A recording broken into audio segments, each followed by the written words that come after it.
नमस्कार, जय हिंद, भारत माता की जय। आप सभी को विश्व मातृ दिवस की हार्दिक बधाई और हार्दिक शुभकामनाएं। क्या एक दिन सिर्फ माता के लिए सिर्फ एक दिन होना चाहिए?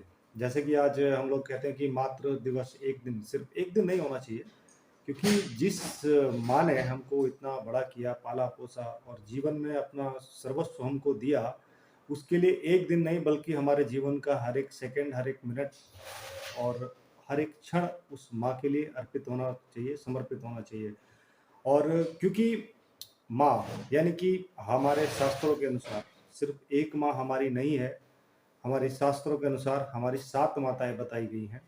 और जिन 7 माताओं के बारे में मैं एक एक करके आपको अलग अलग एक एक वीडियो, एक एक स्पेशली वीडियो एक एक के लिए बनाऊंगा। जैसे कि हमारी धरती माँ है, गौ माता है, हमारी जन्म देने वाली माँ है। तो इस प्रकार से हमारे शास्त्रों के अनुसार हमारी 7 प्रकार की माताएं बताई गई हैं, जो हमारे जीवन में हमको सब कुछ देती है। और अब जैसे हम मातृ दिवस एक दिन मनाते हैं, मैंने देखा सुबह से मेरे जो कई सारे ग्रुप में, कई सारे फोन में, और हमारे जो जननी जन्मभूमि भारत के जितने भी हमारा परिवार जो है, इसके सभी भाई और जो बहनें इसमें जुड़ी हैं, तो उनके सुबह सुबह से मैसेज आ रहे हैं कि मातृ दिवस की हार्दिक बधाई और शुभकामनाएं। तो मैं उन सभी से निवेदन करना चाहता हूँ और समस्त भारतवासियों से भी एक ही निवेदन करना चाहता हूँ कि हमारी जो माता है, मातृ दिवस एक दिन नहीं मनाए बल्कि हर रोज मनाए। और मैं तो कहता हूँ तीनों टाइम मनाए। आप जब सुबह उठते हो, मैं तो हर समय मनाता हूँ, क्योंकि मैं जब सुबह, जैसे कि हमारे शास्त्रों के अनुसार हमको बताया गया है, ये अंग्रेजों की देन है कि एक दिन मातृ दिवस बना दिया, एक दिन फादर्स डे बना दिया, एक दिन सिस्टर डे बना दिया, एक दिन ब्रदर डे बना दिया, पता नहीं कौन कौन से डे, हगडे पगडे, पता नहीं क्या क्या बना दिए इन्होंने। तो ऐसा नहीं होना चाहिए। और एक मतलब उस विषय पे ज़्यादा बात नहीं करना चाहता मैं।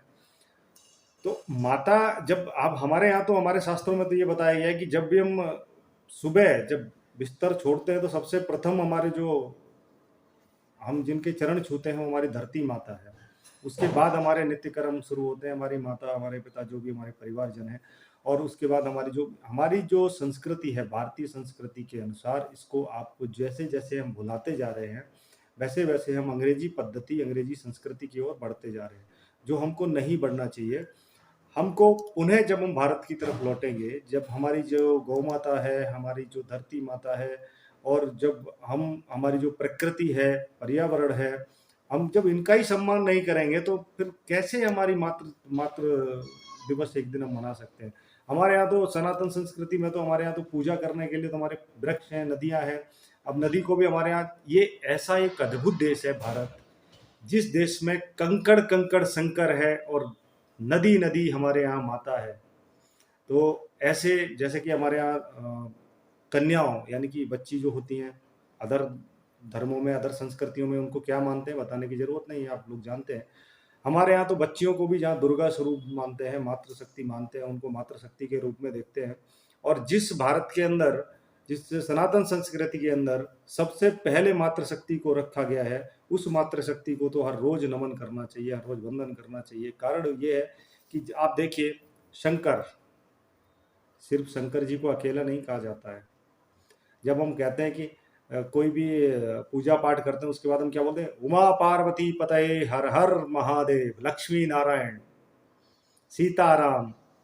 तो ऐसी हमारी जो पद्धति है हमारे भारत की, तो इसके लिए आप सभी से निवेदन ये है कि मातृ जो दिवस है वो हर रोज मनाए, सिर्फ एक दिन नहीं। और एक दिन सिर्फ फोटो खींचना, और ये केक जो काटते हो ना, केक काटना सबसे पहले बंद करो। केक नहीं काटते हम, सबसे पहले हमारी संस्कृति को हम अपने आप को काट रहे हैं, इसको काटना बंद करो पहले तो। और अगर कुछ भी करना है तो सबसे पहले दीपक प्रज्वलित करो, क्योंकि हमारी जो परंपरा है वो दीप प्रज्वलित करके प्रकाशमान करने की है, भारत को, समस्त विश्व को प्रकाशमान करने की है। तो उन परंपराओं को अपनाइए, ये अंग्रेजों की संस्कृति को अपनाना बंद कीजिए। और सबसे पहले तो अपने जो हमारी मातृशक्ति है उनसे भी निवेदन ये करूंगा कि ये अपने बच्चों को सबसे पहले तो कॉन्वेंट शब्द जो है ना, कॉन्वेंट सिस्टम, इससे दूर कीजिए इनको, तब जाके हमारा देश की पुनः पद्धति की तरफ लौटेंगे और हमारा भारत विश्व गुरु बनेगा और फिर से भारत में हर घर में स्वर्ग होगा। अगर ये कॉन्वेंट सिस्टम में हम जब तक रहेंगे, तब तक हमारे बच्चे हमेशा हमारी संस्कृति से दूर रहेंगे, हमसे बिछुड़ते जाएंगे। तो आज के लिए आप सभी को इतना ही। और जननी जन्मभूमि भारत यूट्यूब चैनल पे जो भी भाई-बहन हमारे हमको सपोर्ट कर रहे हैं और जिनकी आशीर्वाद और जिनके प्रेम की वजह से ये जननी जन्मभूमि यूट्यूब चैनल जो परिवार है धीरे-धीरे बढ़ता जा रहा है, विस्तार हो रहा है। तो आप सभी को इसके लिए मैं बधाई भी देता हूँ और हार्दिक धन्यवाद, बहुत-बहुत धन्यवाद भी देता हूँ और निवेदन भी है कि इसको ज़्यादा से ज़्यादा सब्सक्राइब कराएँ और शेयर करें, लाइक करें। इसी के साथ आप सभी को सादर वंदे मातरम। जय श्री राम, जय जय श्री राम।